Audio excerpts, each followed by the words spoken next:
All right, now that we have our exchange rate set, let's manipulate these numbers. For starters, we can have another look at the headers. We see that 4 of them contain values in dollars, namely loan amount, funded amount, installments, and total payment. To avoid writing out similar code for each one, let's store the indices of these columns in an array called columns $.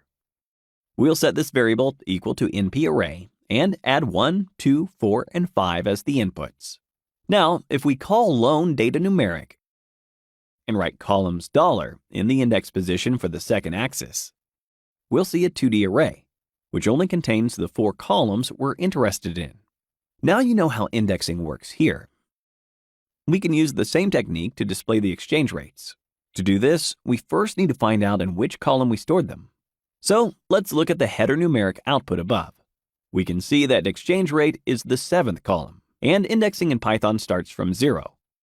So let's remove column $, and add 6 in its place. Right.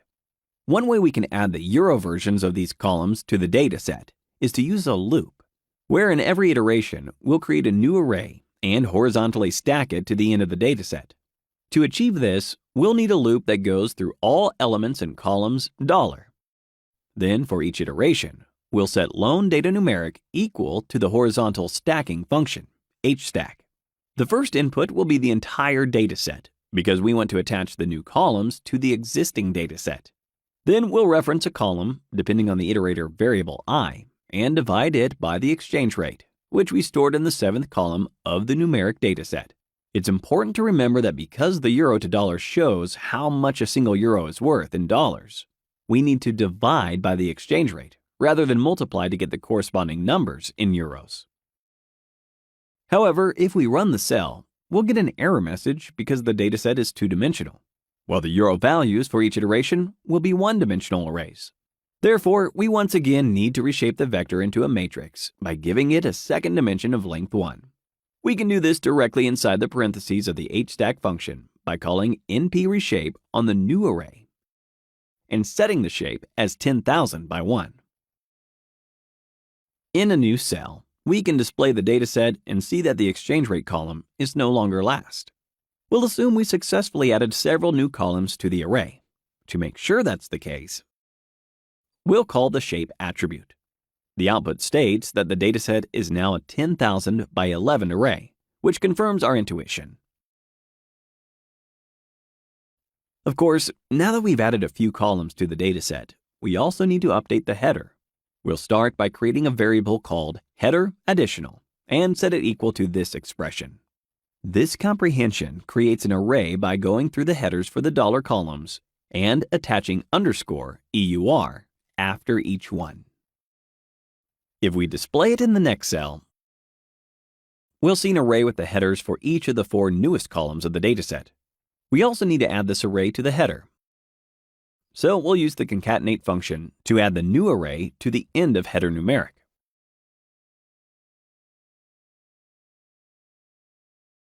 If we display the header variable now, we'll see it contains all the euro equivalents at the back.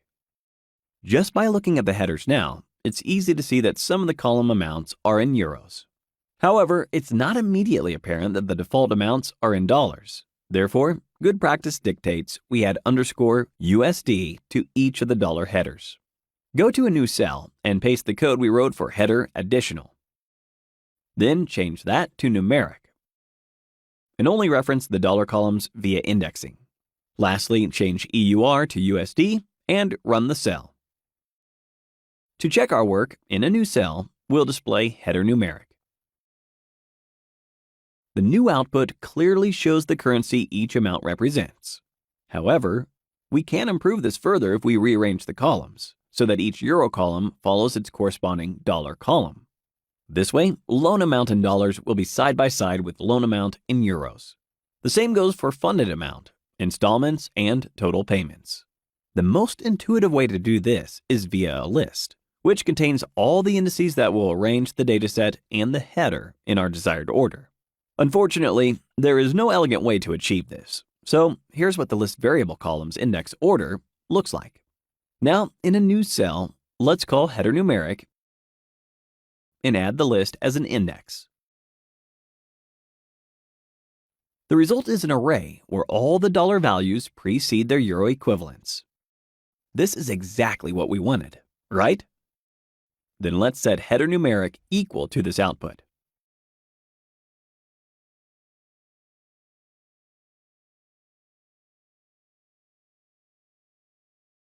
In a new cell, we'll also assign to loan data numeric a version of itself arranged according to the column's index order list we compiled.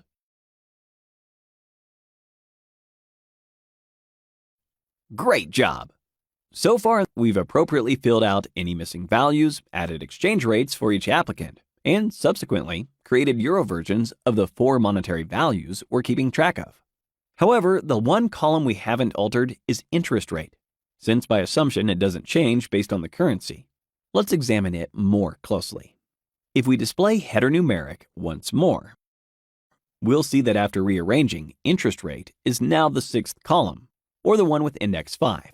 Let's display it on the screen and comment on its contents.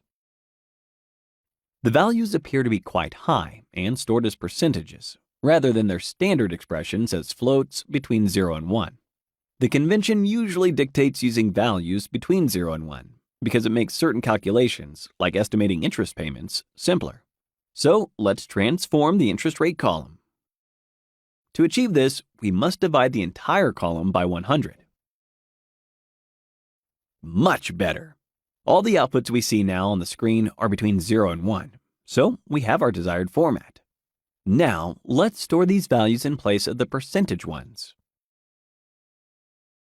We get no output.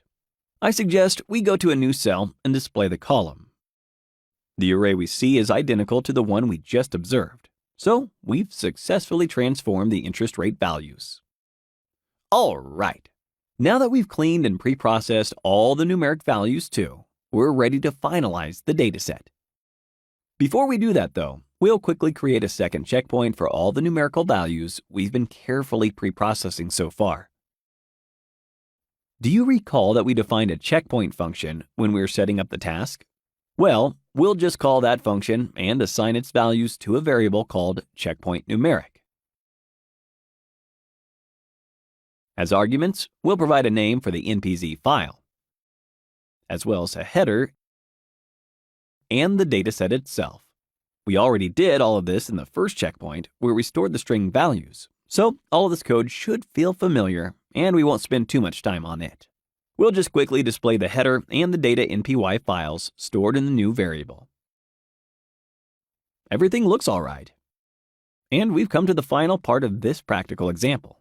In it, we'll combine the pre-processed versions of the string and numeric matrices to create a large dataset. Then we'll sort it and save its content into a CSV file that will be ready for further analysis and visualizations. Thanks for watching.